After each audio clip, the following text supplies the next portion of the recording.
Ben, give us your sailor quote. Moon be full, No, you got to be in it. but not fully lit. No, you got to be like in it. We're recording right now, so you got to give me that sailor quote you gave me. The night be dark and stormy. I don't recall. You said in a sailor voice, the night is dark and stormy. Night the moon was dark and stormy. Hold on. The moon be full, but not fully lit. Okay. And take one. And go. The night was dark and stormy. The moon be full, but not fully lit.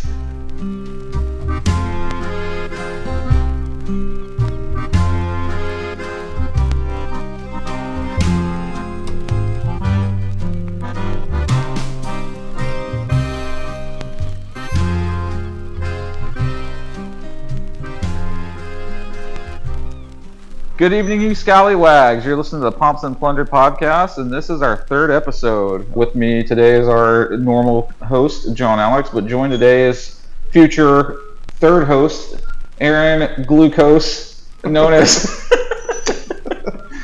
Moose, and or Gluck Gluck. Gluck. How do you say your last name? Glukert. Yeah. Sick.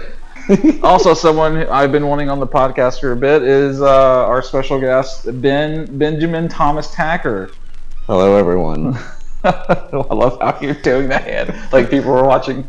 Don't mind me.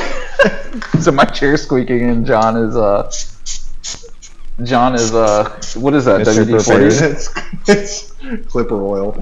Sick. Work it in. Yeah, work it in. There you go. Oh, it's working. Wow. Yeah, a little more. Look at John. Such a handy boy. Hell yeah. Okay, so this episode is introducing our newest addition, Moose, who will be starting full time coming soon. What, May-ish? Yep. Yeah. Also would like to thank everyone for all the support, especially our clients that come in and say they listen to it on their way to work or on their way here or just in their travels. It's been really cool getting all the feedback from the podcast and everyone having a good time with it. We actually had a fella find the barbershop because of the podcast. Oh yeah, that was really cool. Amazing. Yeah, I asked. Was it one of my guys or your guys? Yeah, I asked him how it was his first time here, and I typically ask new people like how they heard about us or something, and then he was like, "Oh, your pod? No, that's what it was." He was like, "Do you guys enjoy the podcast?" And I was like, "Oh, you've heard the podcast before?" He's like, "Yeah, that's how I found you guys because you popped up on an Apple suggestion." I was like, "Holy fuck! Like that's crazy." So that was super cool. Yeah, I remember you guys texting me about that day. Yeah. I was like, holy shit, Yeah. that's crazy. So just thank you everyone for all the support with the podcast. With holidays, holiday is our busy season as barbers, and it's our money making time of the month, and we're just slammed. So appreciate the patience with episode 3 coming out. Wasn't really sure what episode 3 was going to be about, but it all kind of fell in our lap with everyone being here today. Sorry for not posting in a while. We've been a little busy. I've been on vacation. Actually, we took a shop trip up to Tennessee. Yeah, which we'll make that. We'll talk episode 4 with that. We'll have it more in depth. Go fuck myself. It's fine. Gotta get content, John. It's fucking content. But yeah, we did go to Tennessee. That was super cool. So tell us a little bit about yourself and how you got started. So I moved to Florida about 2 years ago. I always had a want to cut hair professionally, but I didn't have an opportunity when I was up north. Up north meaning, Northwest Indiana, close to Chicago. I made too much money at the time to not be at work and go into school. So I put it off until I got down here. I had the opportunity and I took it when I came down here because, Florida, in manufacturing, you don't make as much money as you do up north. So It's a little limited. yeah, I finally got to pursue what I actually wanted to do, and I'm very happy I did. So, is it what you expected going into it, or was it more or less? It's happening faster than I thought it would. My clientele is coming faster than I thought it would. My cuts are getting better faster than I thought they would. Everything's kind of happening a lot faster than I anticipated, and I'm happy about it. Good. What is your perspective on barbering now? Like from Behind the chair. behind it, yeah, being kind of, you admired it from afar, and now you're doing it. It's more creative than I would have anticipated. Like I understood that there was creativity with it, but a lot of what people do as barbers is that you get the same result in different ways. And that's like part of the creativity of what you do as a barber, which kind of like, I didn't really understand that beforehand. I didn't have enough information to know that. But now that I'm cutting, you know, there's more than one way to skin a cat, you know, type thing.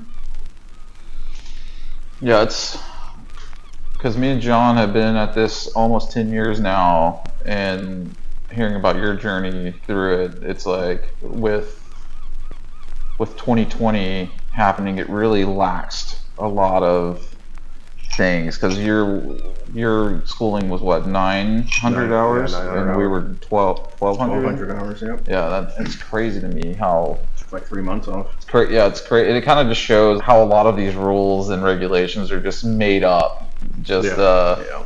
just to get money from people. And Well, when we were in school, it was, and I know it's different now because we've been talking to the college and everything. Me and Aaron went to school. It was very book oriented. You needed to know whatever it was to pass the test, and that's kind of all they cared about.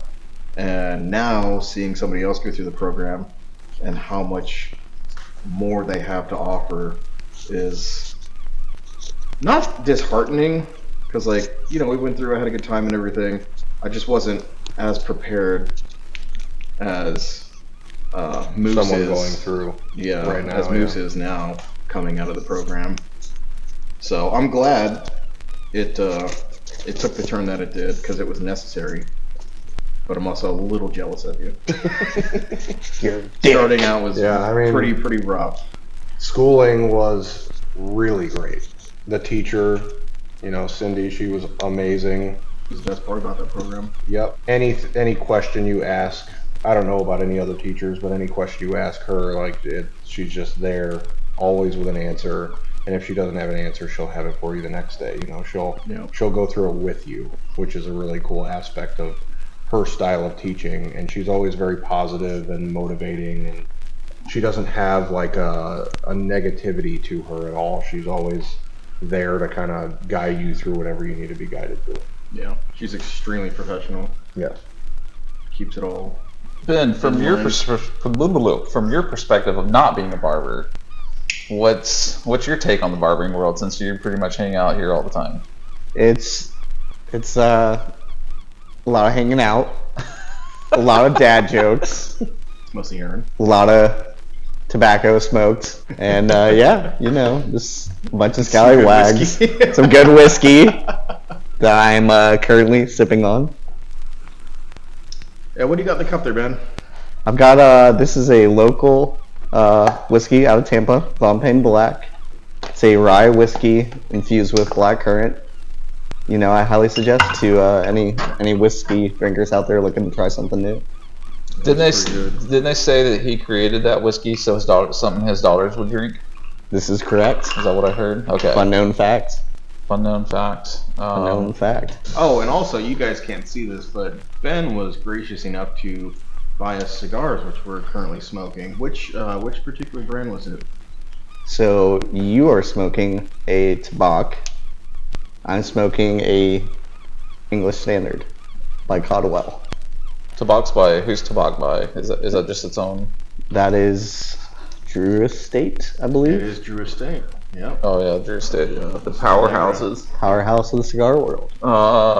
I'm finishing a pipe right now, but I'm about to crack open an Olivia V, which is by, who's that by?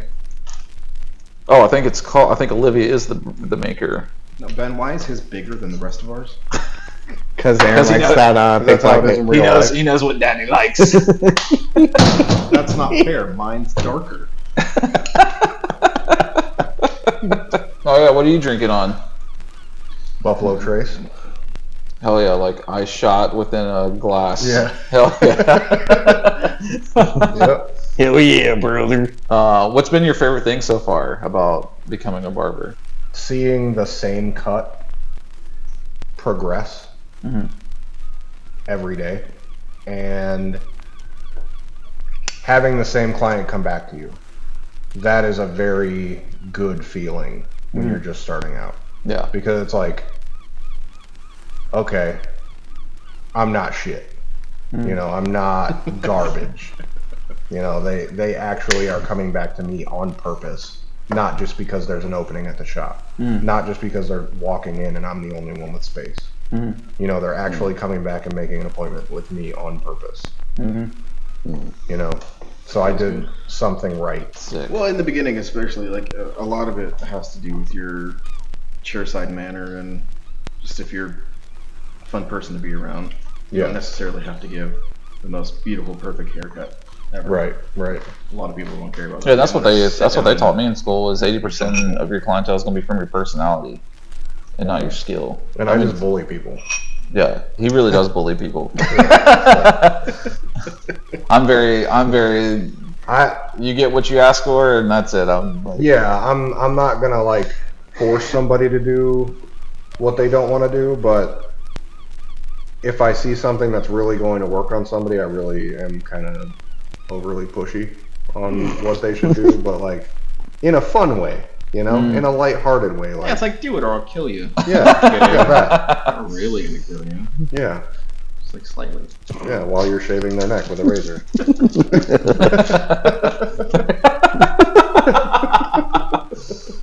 Or their back.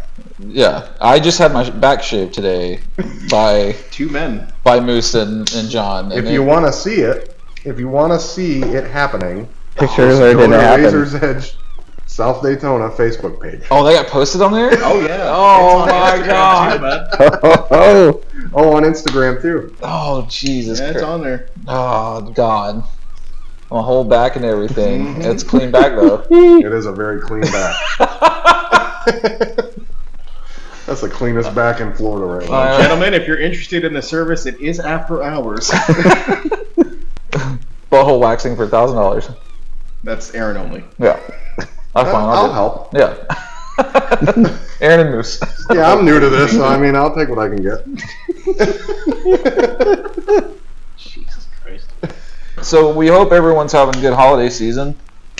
It's been very crazy on all of our ends over here. Went to Titusville for Thanksgiving and my birthday, so that was fun. Don't really have much plans. What do you guys got planned for your Christmases and? Well, I've been informed that we are now hosting Christmas Eve and Christmas Day at the new house, so that should be a lot of fun. A lot of cooking, I imagine, and being told to do things. That's okay. It's all for the greater good. I'm just going to my mother's. I usually just during the holidays, whatever she tells me we're doing is I just am like, okay, sit. Yeah. I'm not really huge on. Put women in charge and. Yeah, I'm not really huge on Yes. holidays, so I'll just do what I'm told. Yep. Mm-hmm. Yeah, I am on Sunday, so Christmas Eve. I'll be at the shop till 2, I think. And then after that, I have a Christmas party, like dinner thing. And then on Christmas Day, I have another Christmas dinner thing where I have to fry the turkey. And I'm not pumped about that. But And you I'll be make there. a video just in case something happens. oh yeah, yep, Oh, you did deep fried turkey? yeah. Hell yeah. Yeah. Yeah, record that. See, I'm not a big turkey guy though. I saw. I've deep fried turkey before, dude. Let me tell you the story of when I first tried to deep fry turkey. Please I do. believe in you, Daddy. So it was up north, and my mother-in-law came, and I had never deep fried a turkey. She came up from Florida, and she bought the big fryer and the burner and everything, and the oil and the turkey. Or no, I had the turkey. So this is the funniest thing, like thinking back to it, but I have it on my wood back porch, my wooden back porch that is connected to my wooden house. And Are you saying this because it's important to know that it's wood? yes, yep. So this next part is why that part is so important. It had been a long time since my mother-in-law had fried a turkey. So she said, you don't need to pay attention to the temperature, just wait till the oil to boil. It sounds scary. It doesn't boil. So it caught on fire at like 750 degrees. You know, God it was damn. getting around 350, 400, and I'm like, I think this is kind of the time. Like in my mind, like oven, turkey. I've done this. Like I've cooked turkey before. It's usually around 350 or 400. I thought she knew what she was talking about. So she was like, no, you got to wait for it to boil. And I'm dumb. And I was like, okay, that makes perfect sense. Uh-huh. Wait for it to boil. Well, it doesn't. Not until you put something in it. It just spontaneously combusted. So it went insane. No, there was no turkey in it. I was waiting to put the turkey in it till it got to boiling. Right. It wasn't ever going to boil. She was trying to figure out a way. So the best part is I was pooping. Oh. About Waiting 5 for this minutes. thing. We ain't got to poop. Sam, my wife, goes outside the bathroom door and she goes, the fryer is on fire. In the most calm tone. Hey, the fryer's on fire. I could hear her say that too. And I was like, hold on, well, say that again? The thing filled with 3 gallons of oil on our wooden porch attached to our wooden house is on fire? And is that the place you're at now? No, this was up north. Oh, okay. So obviously I turned the burner off. I tried to cover it. It melted the lid. Whoa. What was the lid made out of? Very thin, like stainless. It like warped it and it fell in. So I had to get like a really thick steel bowl. Should throw water on it. Oh yeah, good idea.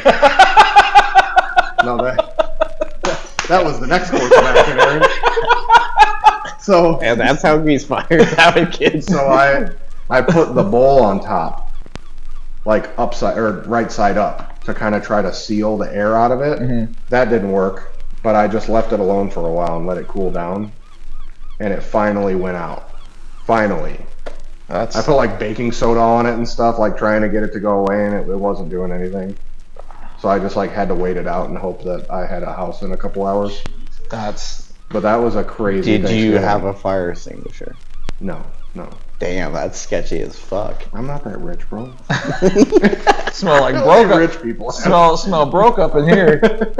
That reminds me remember Ben when we had that you burnt that Christmas tree in I have DeLand? burnt a lot of Christmas trees on But fire. the one in DeLand. I during- do vaguely during Halloween. recall. So Ben collects Christmas trees at the end because Ben's our pyromaniac and I loves setting am. shit on fire. And This is true. we were, I think it was October. Yeah, well, I think it was Halloween, near Halloween sometime when that happened. Anyway, that is not important. But we were all sitting out in our backyard, and this is back when I lived in DeLand on Euclid, I think is where it was. Yeah. So we're all sitting there, and Ben brings this Christmas tree over, and we had like a group of people, like all the DeLand, like a lot of the DeLand downtown workers and stuff. Hooligans? Huh? Yeah, all the DeLand hooligans came were over at our house, and so Ben brings the Christmas tree. We light that thing up, not realizing, and it just kept growing. And so we're all like, "Woo, yeah!" And then and so me and John, which was a different John, and my other roommate Shane, we were all just like happy, like getting all excited, and it started creeping up to the tree line. And then it was Giant oak tree above it. yeah, it was like our whole backyard area was like covered in trees, and this fire was just like going up to the tree line. And we were like, oh fuck, and then finally it just like went down, and like all three of us had a little heart attack because we're like, how are we going to explain this? I've had some crazy fire stories. Like I was probably 16, and my brother-in-law, like my sister and them, live in Arkansas, and he started a fire. I don't even remember what he started or why he started a fire in his backyard, but his first thought wasn't, I shouldn't build this fire underneath this electrical line. That or shouldn't. Damn. He did not think about that Oh, at wow. all. That was not his first thought. So Interesting. he built the fire and he just like kept putting things on it, Mm. and it just kept getting bigger, and it melted the coating and popped the wire, and the wire fell in the backyard, and they had to call like the power company out for Arkansas, and they had to fix it, and he got fined and stuff. It was crazy. Oh, what was it? I don't even know. I Were was like they- 16. I didn't care. That's I was 16, but it was like the craziest, like dumbest thing I'd ever seen. that's wild. Like, wow, that's not what you thought of? Good. Y'all ever light a gas can on fire? I've thrown a gas can. So I've got a funny story about this. So I've never destroyed anything with fire, but there was this one time we were. Technically, you destroy everything with fire. I mean, when you put stuff in the fire, it gets destroyed. I've never destroyed any unwanted things in the fire. Matter cannot be destroyed. But there was this one time when we had a fire going, and I had this friend that was known to do stupid shit. So this dumb motherfucker decides to pour gasoline on an already lit fire, which anyone who builds fires, that's a no-no. I've seen you do it. So this shit went straight into the nozzle Yep. and caught fire, and he's running around with a container of gasoline on fire. We're like, throw the fucking thing. And finally he throws it, and like literally right as he threw this bitch, it blew up. Like straight blew up. So like a couple seconds more, he would have lit his ass on fire. So that reminds me of a time in Arkansas when I was doing scare acting, and so the first year I did that, we had this chick come out from, she was like on Face Off. She was one of those like makeup artists that came out, and she did a phenomenal job on my like werewolf outfit. It was like a weird, like I was contracted to like, I had to grow my beard out, like not do anything with it, and then for the whole month of October I had to do this Wolverine chop thing because she had this like two prosthetic things. One went over my lip. It was like a forehead piece that like went over my nose onto my top lip, and then the bottom piece, and then she had to blend it in. It was really crazy, but one of the thing that I did, my area in the haunted house thing that we did, the maze, was it was a park kind of aesthetic thing, and so in the area it was a white tent. Like beside me was, to my left where I was, where my area was, it was a white tent, Silent Hill-ish kind of hospital thing, like you would see in in like a war movie.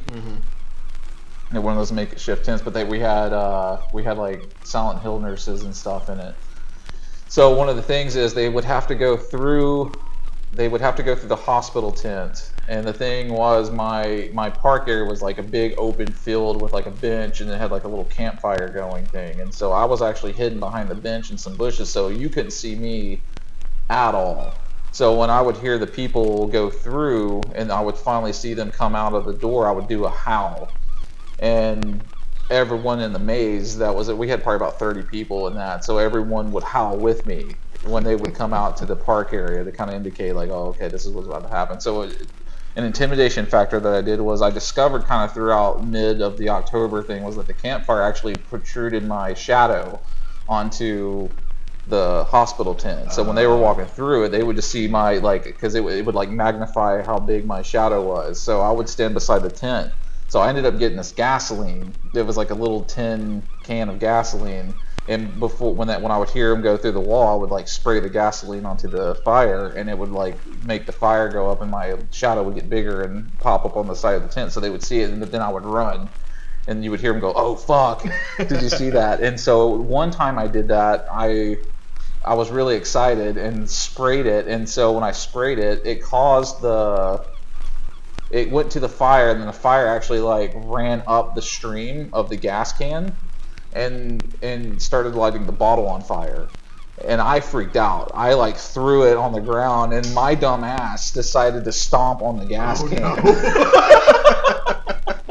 Because because I was freaking out, afraid to burn this whole place down. Dumb So ways to what I did die. is I stomped on the gas can, and when I did, it like threw all the gas onto the Breathe. fire. Flamethrower. So essentially, Oh my the whole campfire went. Whoa!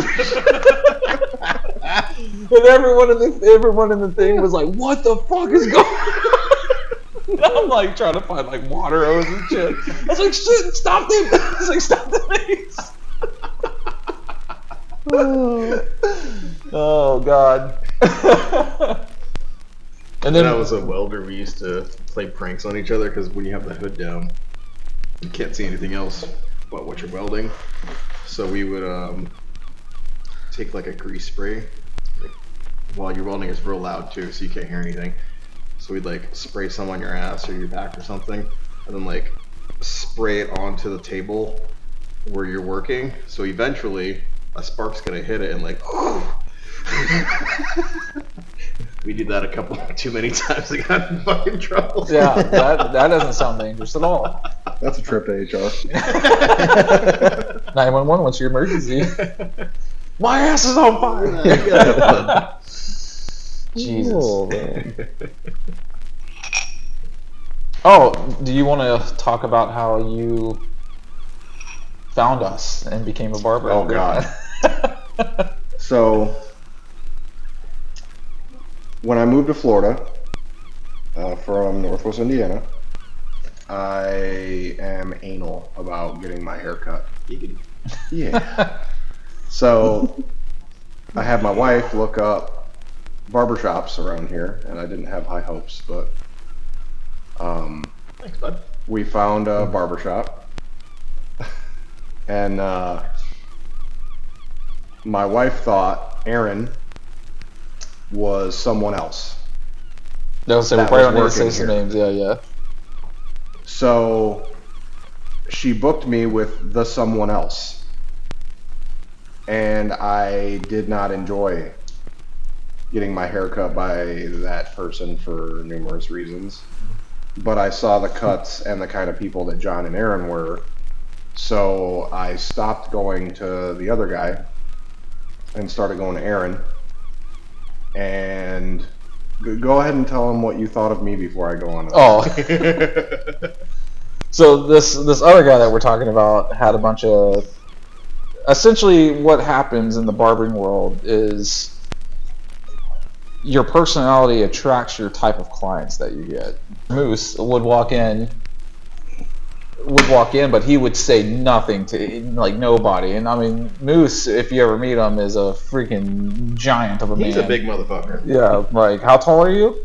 Like 6'3", 6'3", and what's like 280. yeah. So I mean, this dude's like intimidated. If I didn't know him, I'd be super intimidated by him. Yeah, if we were all in prison, it would be a harem. Yeah. So he kept going to the other barber, but never talking to anyone. So I had no idea what this dude was about. So I thought, oh, it's just the other barber's clients. And then he got cut a couple more times, but never would say anything to us.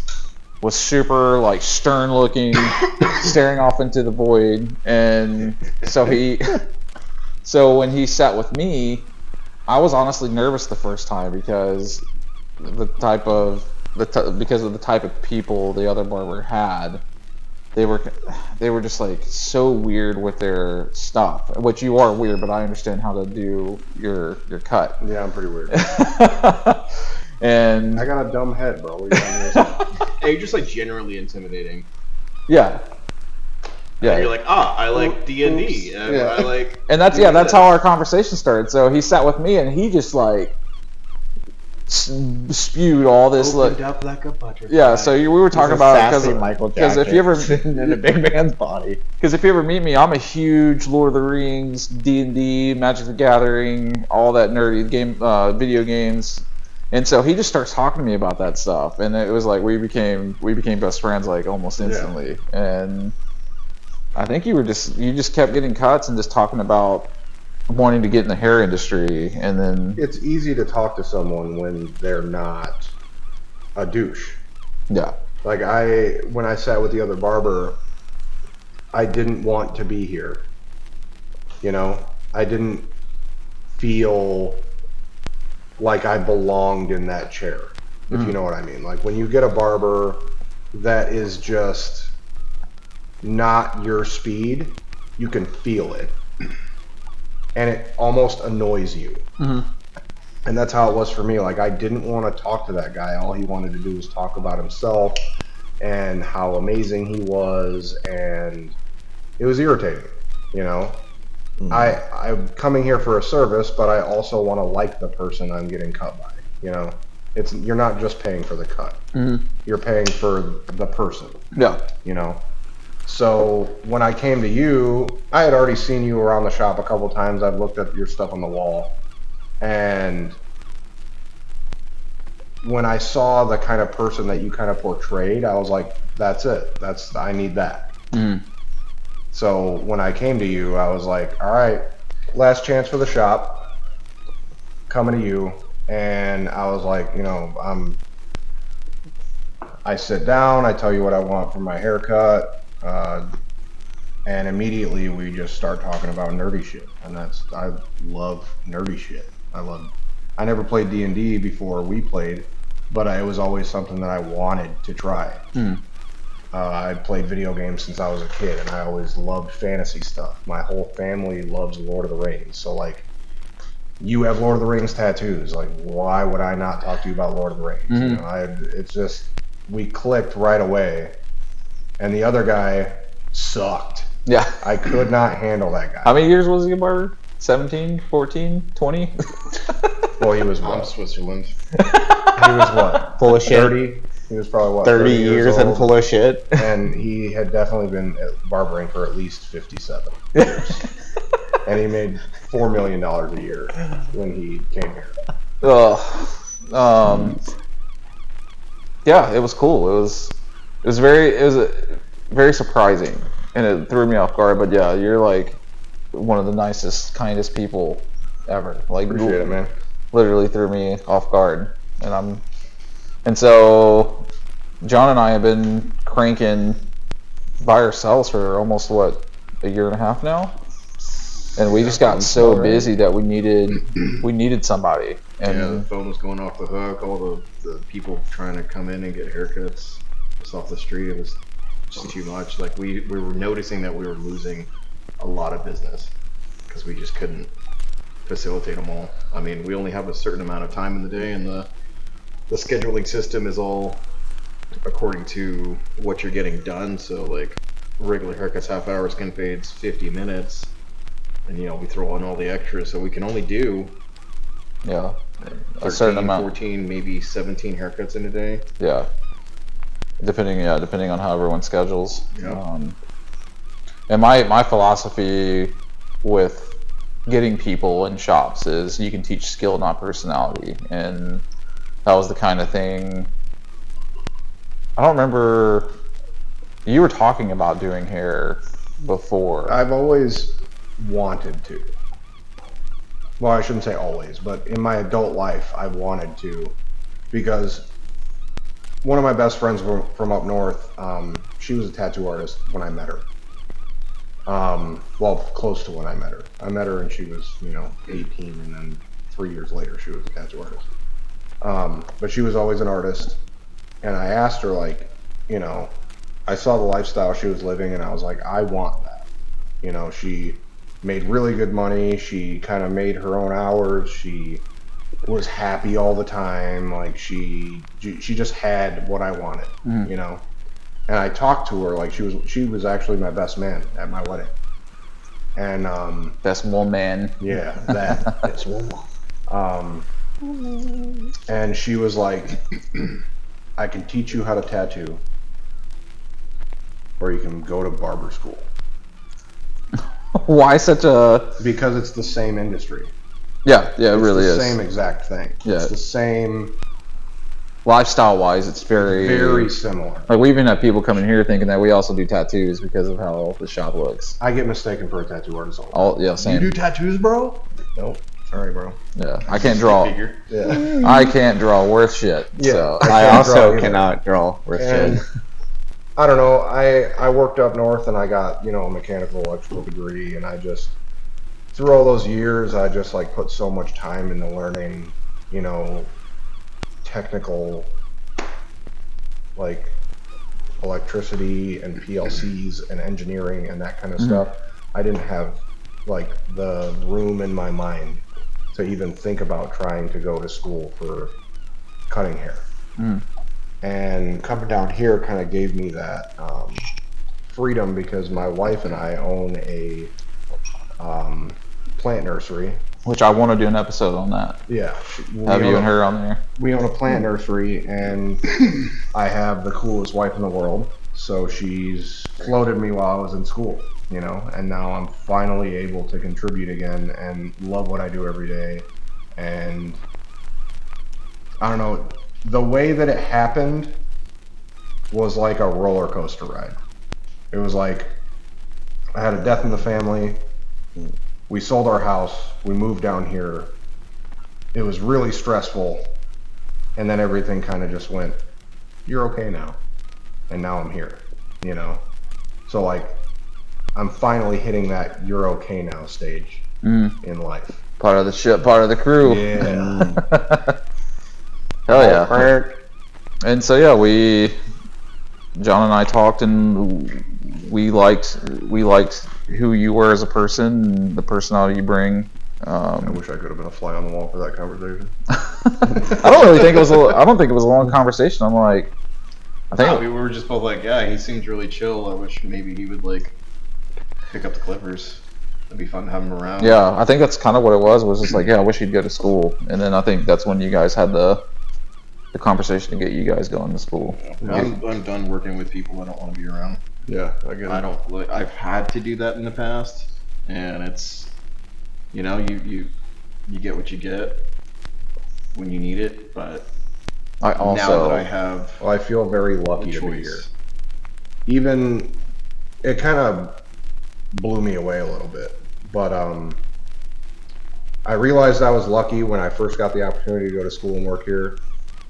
But for any barbers out there that know who Hanzo is, there's a Hanzo rep around here, right?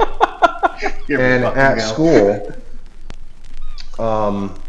he's a nice guy. He is a nice guy. I don't agree with Hanzo, the company, but he is a very nice guy. I talked to him, and he was like, "Oh, okay, you're the golden child." I was like, "Yeah, I mean, I'm lucky, man. I can't complain. Cannot complain about anything." And he was like, "Dude, I tried to cut there. I talked to John. I wanted to be at that shop. I would quit my job right now that I make $800 a day at to go work at that shop." damn. He was like, "I would retire there." Is that the same guy we know? And we'll yeah. say Jay. Okay, all right. And Yeah, he is a nice guy. I do like him. he was like, you have no idea how lucky you are. And that like humbled me to death.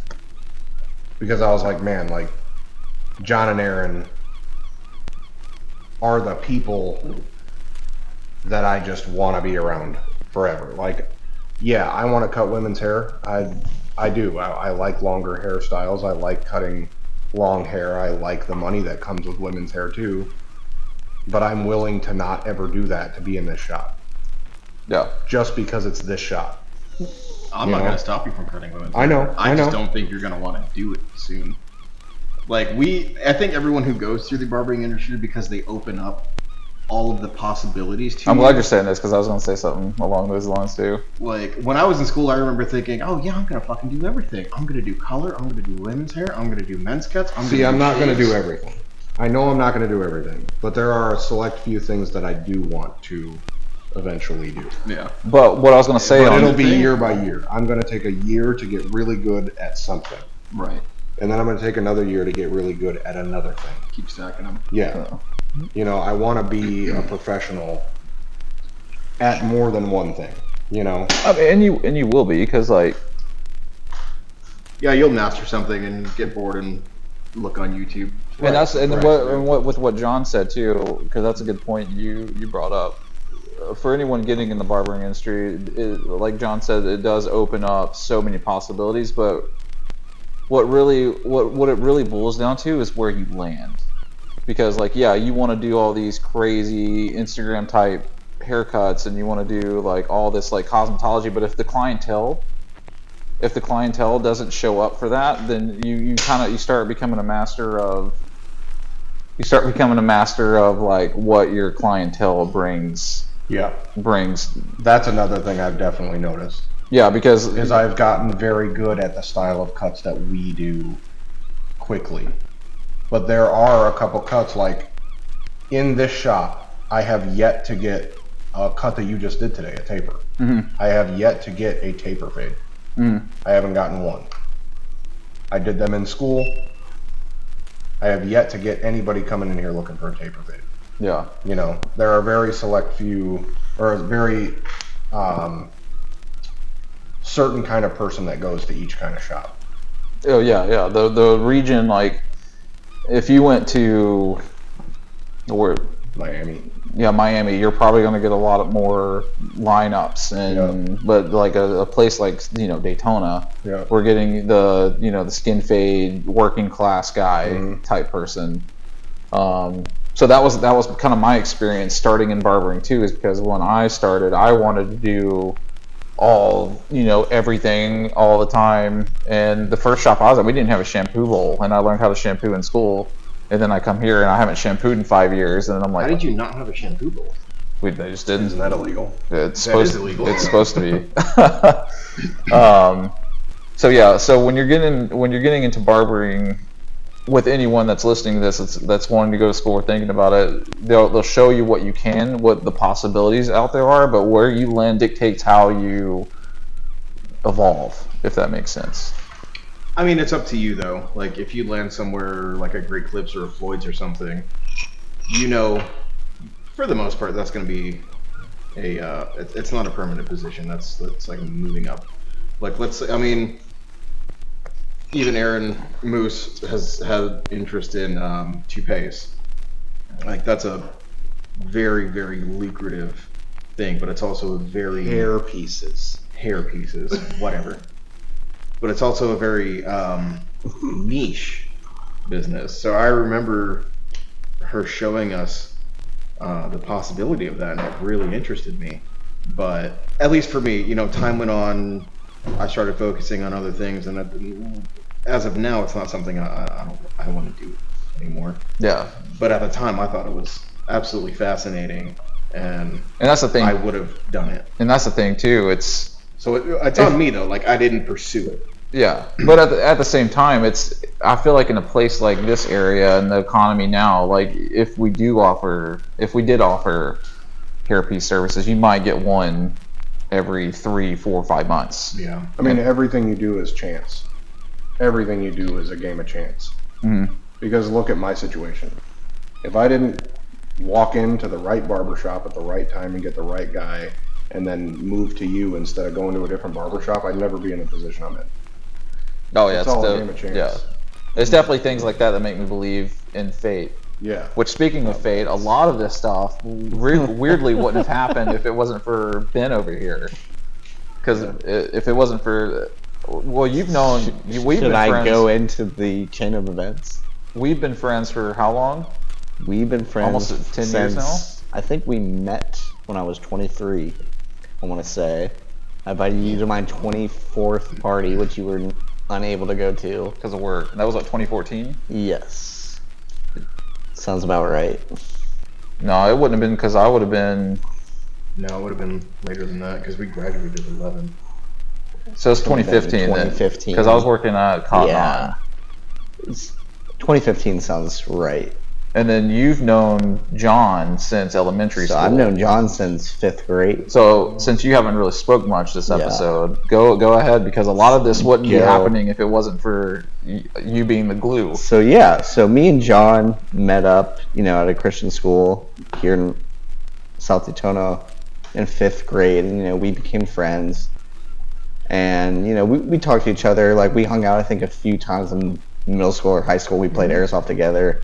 And like our senior year, junior year, we had home ec together in Miss Patterson's class. If you're watching, she's like the coolest teacher ever.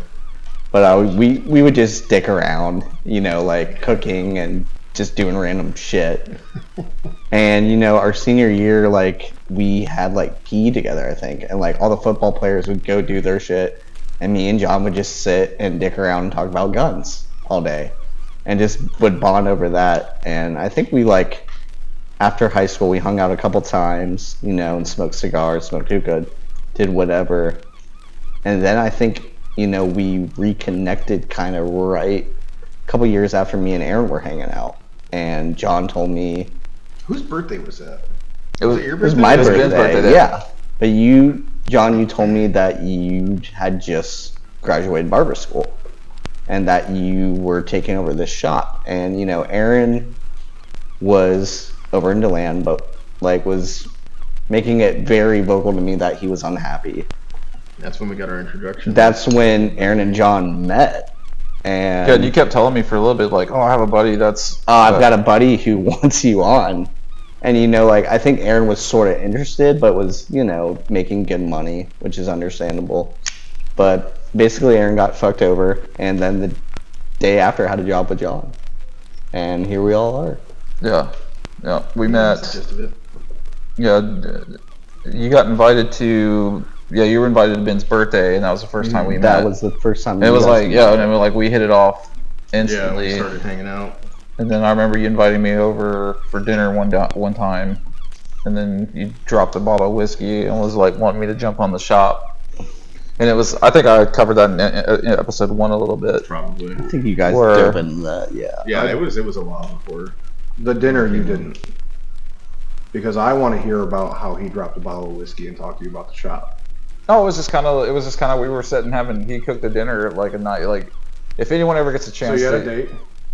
You were on a date. Go ahead. No, it was, We had a date later. This was before. We had a bro No, date. you guys dated that night. That was a date. but this was, he cooked it and this was at his house with That's his, what I'm saying. with his That ex. is a. Oh, okay. And my If ex, it was my just ex you was two, no, it was my ex. That was a. It was date. my ex and his ex while we were together at the time. So it was like a couple dinner. Okay, so good, he good. cooked, and John is an elaborate cook, fantastic. Don't Mwah. say that. Don't He makes say that. he makes some fantastic beef jerky. My which, girlfriend listens to this. Don't say that.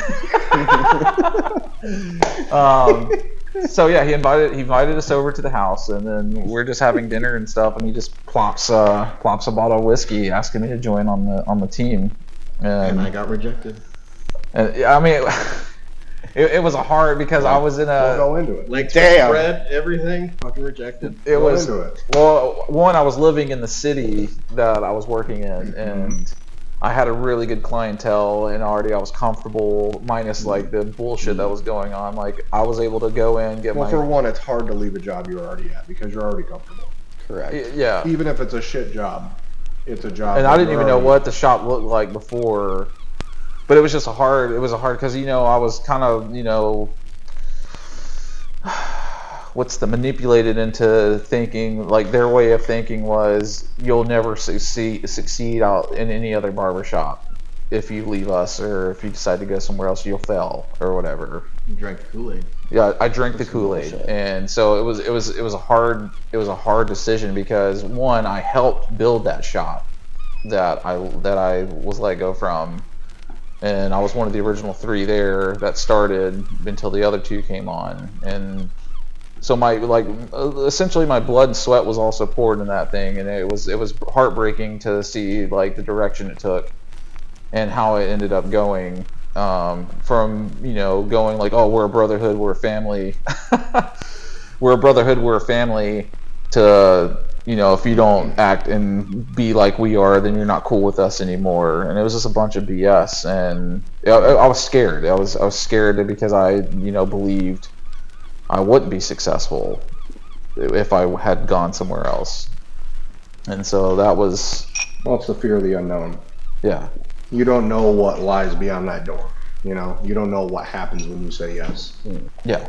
You know what it is going into that place that you've been going to for X amount of time. Yeah, so I was already like, you know, knew what I would wake up knowing exactly how my day was going to go every single day, and also living in the place I was living. So it was hard because I personally liked you a lot better as a person and wanted to work with you, but it was also hard to like, Hence the date. Yeah, yeah, our date, and also not knowing how my clients would react, and also too, the fear of the contract that we had. And that was the first shop you were at, right? Yeah, the first Out of shot. school? Yeah, straight out of school. Yeah. Like I got asked to be on the so- shop, Yeah. and I mean, don't get me wrong. It was great in the beginning. It was fantastic. Everyone had this like. I don't know what happened and what the shift was and why everyone got so like egotistical and weird. Well, you were in the honeymoon phase. Yeah. Do you think that's like a common barber thing? Because like I feel like a lot of musicians and a lot of the barbers I meet are assholes. Like get really. I mean, fucking I stuck up. don't really think so because there's some great barbers and stuff around here like Jonesy from High Point. If you're listening to this, Jonesy, I love you, man. You're actually one of the reasons I became a barber.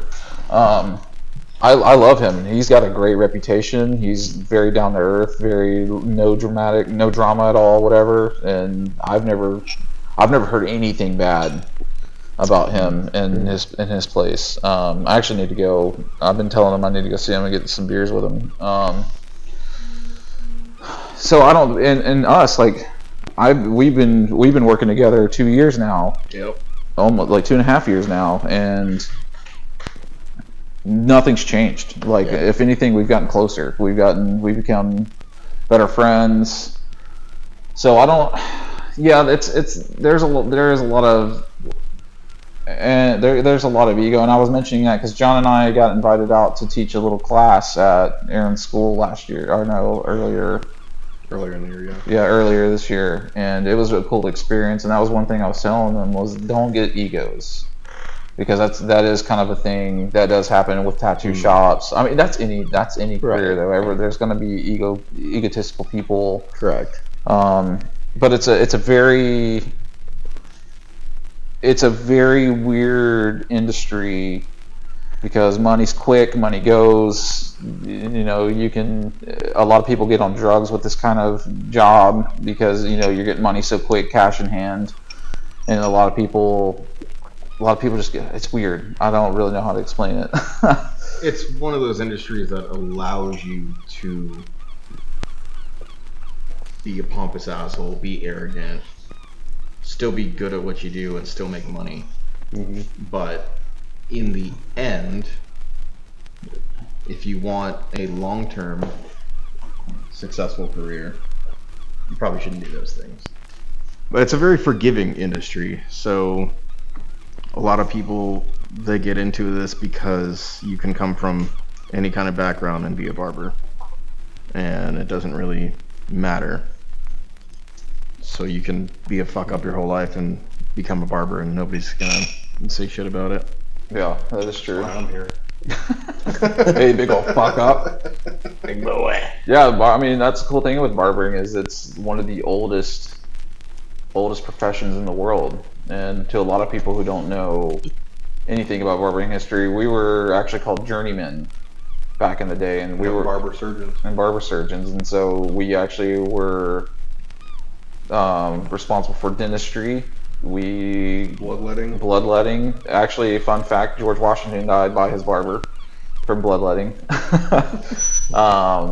And also like abscesses and stuff like that. So we were responsible for all that. And then finally, the big wigs came in and was like, hey, we should probably separate this kind of stuff. Like, They keep killing The people. smart people, yeah. And so in the beginning with the barber pole, a lot of people think the barber pole is just like, oh, it's a red, white, and blue kind of thing going on for America, but it's not. Traditionally, barbers would actually put a bowl of blood in their window to represent like, hey, this is where you can come get this stuff. And then the smart people were like, hey, that's unhygienic. You should probably change that. And that's when the barber pole got invented. And so the bowl, the silver bowl at the bottom is supposed to represent the dish that the blood went into, and then the red stripe represents the Bandages. No, that's the blood. The white represents the bandages, and the blue represents the veins. Yeah. And then you have a gold. Typically, you have a gold orb on the top, and so that's how Well, the the barber. orb on the top is usually what people would put their hand on to let the blood fall down. Yeah. The pole. Yep. So that's the small history of the barber pole. So it's a really cool career. and I hope, if I can never retire because of the economy and how our social life is going, social world's going, I hope I can at least like fall over dead from a heart attack at 90 something cutting hair. Not many people can say that they hope that they can live their whole life doing their career. Yeah, I mean, don't get me wrong. I would love to retire, and Yeah, but But if I had to do it's- this until I was like 90 something, if I even make it that long. it's something I said the other day. Like, I never thought I would be so happy doing a job where I had to do laundry. It's one of those things, man. Like, and touching dudes all day. That You're kind talking of about towels? Yeah. Yeah. Oh, so hard. But like once a Well, week, no, I you mean, towels. I was folding towels one day, and I was just like, man, I never thought I'd be happy doing this. Yeah. It's really cool. It is so cool. It's such a cool profession. Yeah. And to have the opportunity to do it is insane. Yeah. And with your best friends too. Mhm. And that's one of the things too I think is important is, like John said, being around people you like. Because a lot of people get in it and they just want to hire people and stuff. They're in it and- for the money. Yeah, and then it doesn't. It doesn't translate well, and the clients notice. Yeah, yeah. When you have a barbershop that's constantly just like their turnaround rate is atrocious, then it's people are like, yeah, I keep going to the barber, but he keeps jumping like 30 different shops and stuff like that. Then that's the problem. And then a cool thing with us is that me and John's been here together for 2.5 years now, and like people know us now. And you were telling us that our name has gotten. Oh yeah. Purdue. One of the teachers actually talking about the shop that you were at, and was saying that they have a reputation for being,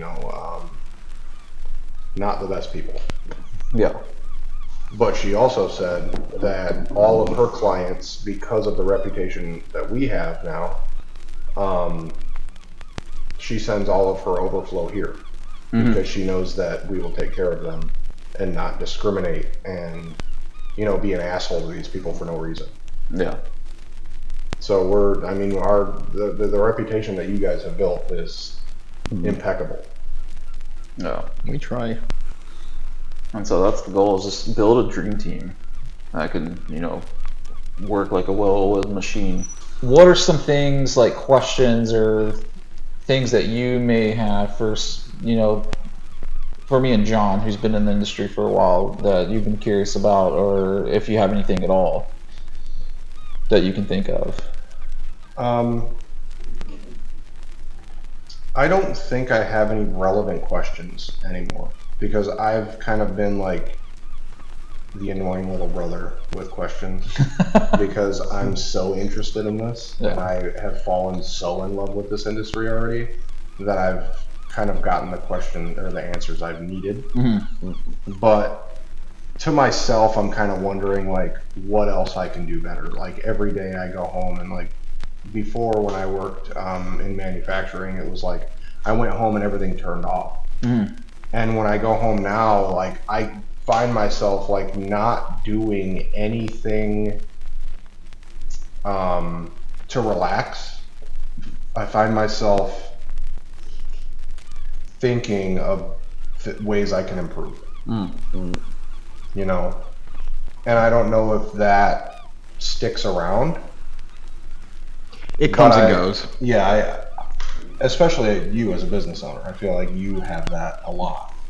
But for me, especially like starting out, like I feel like I'm right now going with to you, feel that. right now with you starting out, it's super exciting. And I gotta say with you joining on and watching you get excited has helped me, because that was a big problem I was having over the Fall back last. in love with it. Yeah, it's not that I fell out of love with it. It's just once you're appointment only for so long, and then every day is like cut, and then you go home, and then you come back the next day, cut. Like it gets taxing.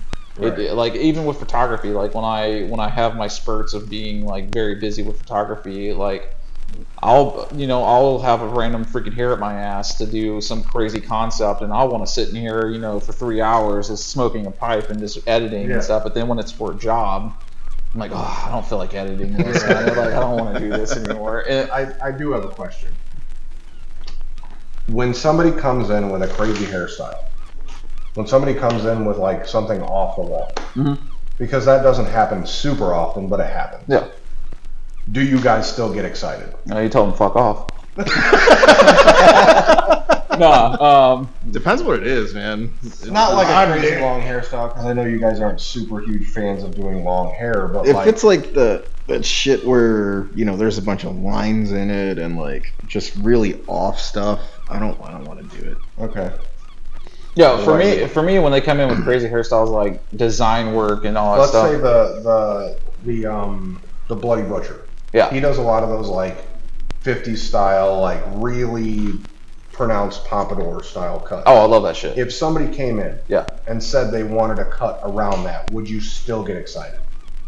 Yeah, absolutely. I actually enjoy, because the thing is, like I was saying earlier, like your clientele or how you evolve as a barber depends on your location and the clientele that comes in. Because you can go out and search for those types of clients if you want to, and it's a lot of networking, and you can bring those clients in. But a lot of especially with an area like this, a lot of the stuff is just people just finding us, just walking in, and it's typically, and that's the thing that gets taxing, is because right now you're learning everything. You're still trying to get your bearings on, I'm still building a clientele. You're still building a clientele, but what you'll come to realize is like a lot of the cuts are going to be the same cuts, but they look different on different people. Because the same. So if someone says, "Oh, I want a skin fade," versus like a one on the side, essentially the work's the same. You're just it takes a little longer because you got to blend skin from. So when you have those cuts coming in every day, all day, it's just monotonous. It becomes the same. So when I do get the client that comes in, that's like, oh, I want to do this style, like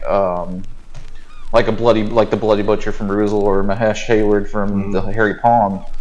Like those styles are really freaking cool, and I do get it. Like I get excited about mullets, even though they look horrible. But like, I don't think they look horrible. I get nervous when I see them with like if they do like a crazy hairstyle, because I probably haven't done it before or it's been a long time. Like I'll get nervous, but I have fun doing it though, if that makes sense. Okay, yeah. It's weird, and like I'm always happy with the result. Yeah, I don't really get in the beginning when my first couple of years. Because it makes me think. I'm like, all right, I've been doing X, Y, and Z for 7 years now. How am I going to put this on this guy? Yeah. And then the wheels start turning. Yeah, and that's why and the same thing with long hair. Like why I don't like doing long hair pretty much at all is because, I do fades and fades and fades and fades and shaves and all that stuff all day long. That's like I never get practice on long hair. And then you kind of start losing that. It's not really that you lose it. It's just more of a like, I need to go watch tutorials again and how to. Cause like I never waxed before I got here, and that was something I got taught in school. So I was 5 years never waxing anyone. So the first time I was doing nose or ears, I was nervous. I was like, oh fuck, and now I'm just like, get the fuck. So I don't really get nervous, and I know my like I can do long hair. I can get through it, but at the same time, I know people like Molly, my cosmetologist who cuts mine and Ben's hair. She is phenomenal. And if anyone ever has long hair and wants a great cut from a cosmetologist, Culture Hair Salon in Ormond Beach, fantastic.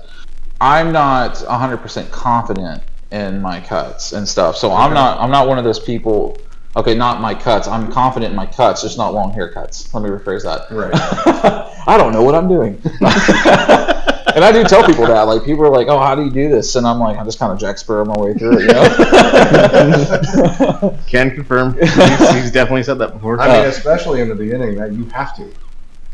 You're like, you run into a problem, and you're like, I have no clue what I'm doing right now, but fuck it. It's going. It's happening right now. Yeah, and the thing is, like, you have to adapt, because in the beginning, like, the first year I ever was cutting hair. Like, how I learned how to do a skin fade was from an accident.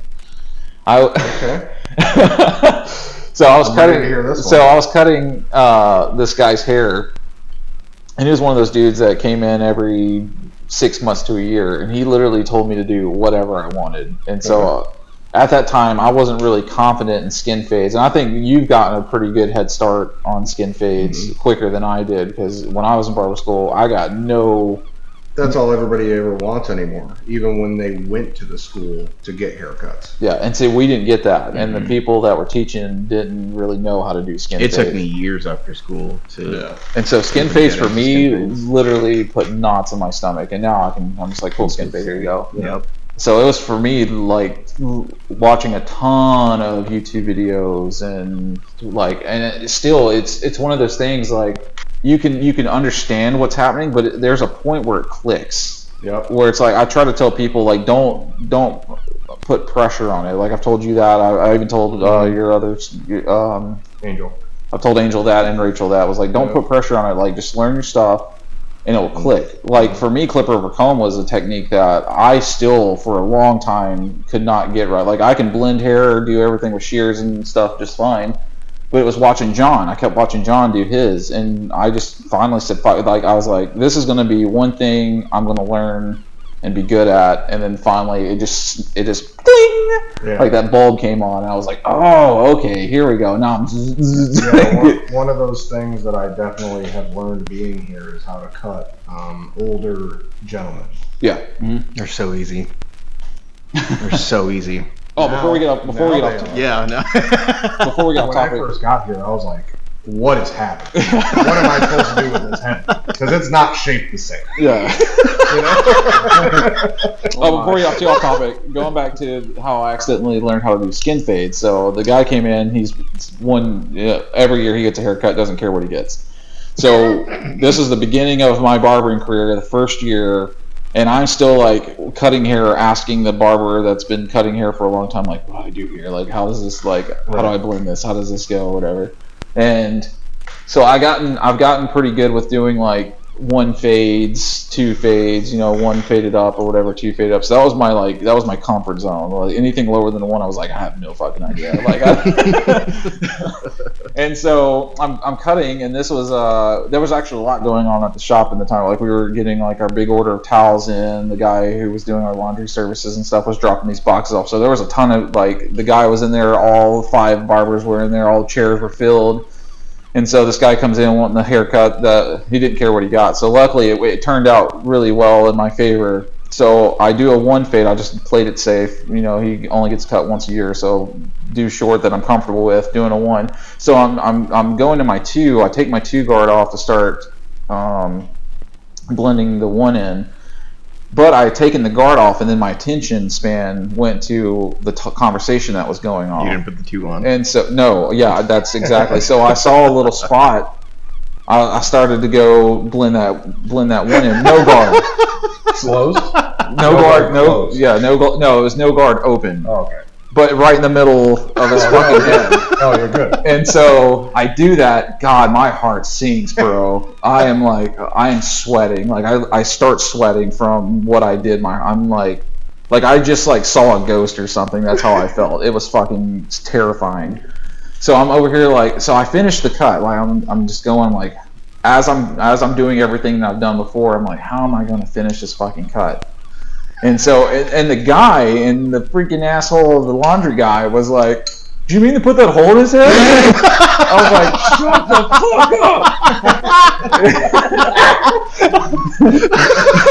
up! Just comb it a couple times, it'll I smooth know out. exactly how that feels. Yeah. Oh my god. And so I'm like, shut the fuck up. And I'm playing it off like he's just fucking around playing it. So I was like, I'm going to fix this. So I closed my guard. I'm like, we're doing a 0 fade. And it actually turned out to be one of my best cuts of that year. And I took pictures of it. I got to find photos of it. Because I finished it. I was like, whoa, that looks really good. I can't believe I did. And then it just clicked for me. Because I'd like to say I fully remember this story. Yeah. And like you showing me the photos. Yeah, and the photo, it was sick for like a straight out of school cut, like, just thrown on the fucking spot. It literally taught me how to blend.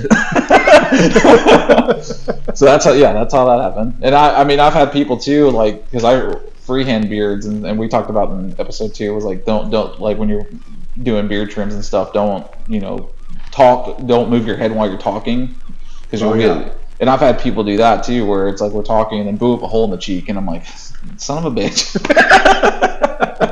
Guess we're Looks taking like it you're getting off. straight razor shit. Yeah. Well, that's sort. I was gonna ask a question, and that kind of answered a question I was gonna ask. I was gonna ask Aaron and John, like, what are your most like oh fuck moments, like giving a cut that you've had in your barbering career, and also what are your least favorite things to do? Well, Ben, if you listen to episode 2, not really. If you do listen to episode 2, you'll hear a lot of those questions answered. I don't think we really talked about oh fuck moments. That was my biggest. That was I probably only had one. That was probably my biggest oh fuck moment that I can think of. There hasn't really been anything else that I've been like, oh fuck. I used to be very apprehensive when doing skin fades. I would avoid them at all costs and pass them over to another barber. And this guy I did a haircut on him. He's like, yeah, I think I want it shorter. I was like, well, I mean, that's kind of like the shortest I think I can really go. He's like, But you were doing a skin fade at the time? Oh, you weren't doing it. Okay. it was like Let's say, what do you want? Your two fucking skin tapered done? up or something. Oh, gotcha. And this dude had like a lot of hair. He's like, I think I want to try like a skin fade. I was like, all right, man, I'll give it my best shot, but I don't know. I butchered him. I fucking butchered him. I didn't know what the hell I was doing. I tried my hardest. It probably took me an hour and a half to get through it, and he had like no hair left. I felt so bad. I didn't charge him for the service. He tried to give me money. I was like, please do not make me take this money. I feel like garbage right now. Like, don't. And he fucking tipped me anyways. Oh, well, that's nice of him. I mean, yeah, it was really nice of him. I Yeah. never saw him again, of course. I had an oh fuck moment yesterday, But I just felt horrible. Yeah. And that like even more discouraged me from doing them for a long time. I mean, it's only within the past 4 years now, I think, that I've been doing skin fades. I don't know, like I absolutely hated them. Now I fucking knock them out in half an hour. yeah. But Yeah, I'm it pretty was quick. I'm such a pretty quick with them deterrent. too.